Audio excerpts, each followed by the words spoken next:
Imagine మీరు మీ favourite పర్సన్కి వాట్సాప్లో మెసేజ్ చేశారు. మెసేజ్ అయితే చూసింది కానీ నో రిప్లై. ఇప్పుడు మీ బ్రెయిన్లో నేను చెప్పబోయే క్వశ్చన్స్ ఖచ్చితంగా వస్తాయి. నెంబర్ 1, అసలు నా మెసేజ్ చూసి ఎందుకు రిప్లై ఇవ్వలేదు? నెంబర్ 2, నేనేమైనా బాధ పెట్టానా? నెంబర్ 3, నాకంటే ప్రియారిటీ ఉన్న వాళ్ళు ఆమె లైఫ్లో ఎవరైనా ఉన్నారా?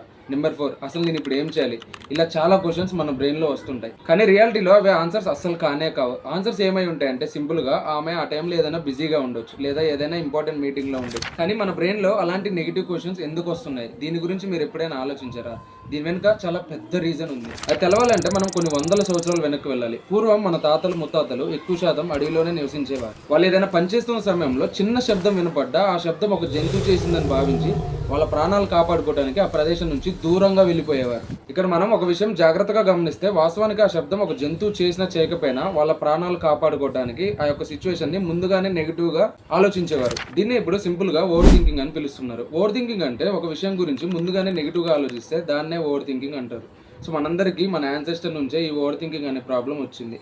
కానీ ఇక్కడ బాధపడాల్సిన విషయం ఏంటో తెలుసా?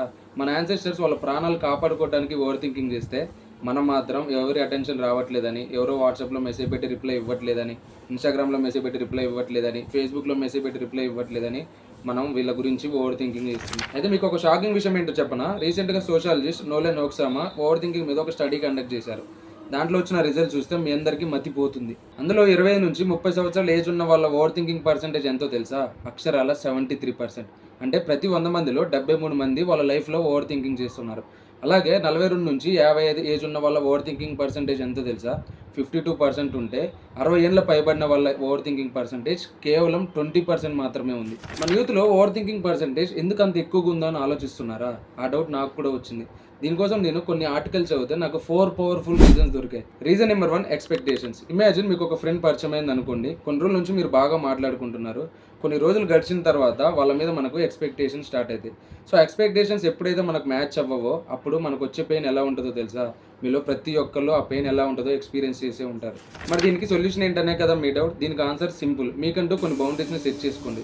ఎట్టి పరిస్థితుల్లో ఆ బౌండరీస్ మీరు క్రాస్ అవ్వద్దు, వేరే వాళ్ళని కూడా క్రాస్ అవ్వనివ్వద్దు. ఇలా చేస్తే మనం 90% వరకు దీన్ని ఓవర్కమ్ చేయొచ్చు. Reason number 2, spending more time alone. Over thinking కి పెద్ద స్ట్రెంత్ ఏందో తెలుసా? ఒంటరితనం. మీరు ఒక గదిలో ఒక అర్ధగంట పాటు ఒంటరిగా కూర్చోండి. మీ మైండ్లో వచ్చే థాట్స్ రాయడానికి కొన్ని బుక్స్ సరిపోవు. మరి దీన్ని ఎలా సాల్వ్ చేయాలి? సింపుల్. నువ్వు ఎప్పుడైతే ఒంటరిగా ఫీల్ అవుతున్నావో ఆ ప్లేస్ నుంచి ఫస్ట్ లేచిన తర్వాత నీ ఫ్రెండ్స్, సిస్టర్స్, బ్రదర్స్ దగ్గరికి వెళ్ళి ముచ్చట్లు పెట్టడం స్టార్ట్ చేయి.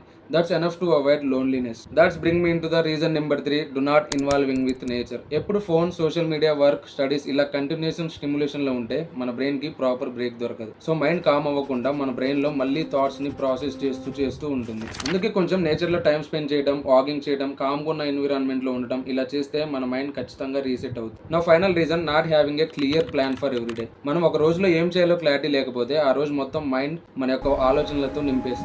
సో అప్పుడు మనం పాస్ట్ గురించి, ఫ్యూచర్ గురించి, అన్నెసెసరీ ఆలోచనల గురించి ఆలోచించే ఛాన్స్ ఎక్కువగా ఉంటుంది. So set a clear plan for every day. Then మీ లైఫ్ లో జరిగే మ్యాజిక్ ని అబ్జర్వ్ చేయండి. That's all for today video. And మీ అందరికీ ఒక చిన్న క్వశ్చన్. మీరు డైలీ ఏ విషయం మీద ఎక్కువ ఓవర్ థింకింగ్ చేస్తుంటారు? మీ యొక్క ఎక్స్పీరియన్స్ ని కామెంట్ సెక్షన్ లో చెప్పండి. అలాగే ఇలాంటి సైకాలజీ వీడియోస్ కోసం మన ఛానల్ ని సబ్స్క్రైబ్ చేసుకోండి.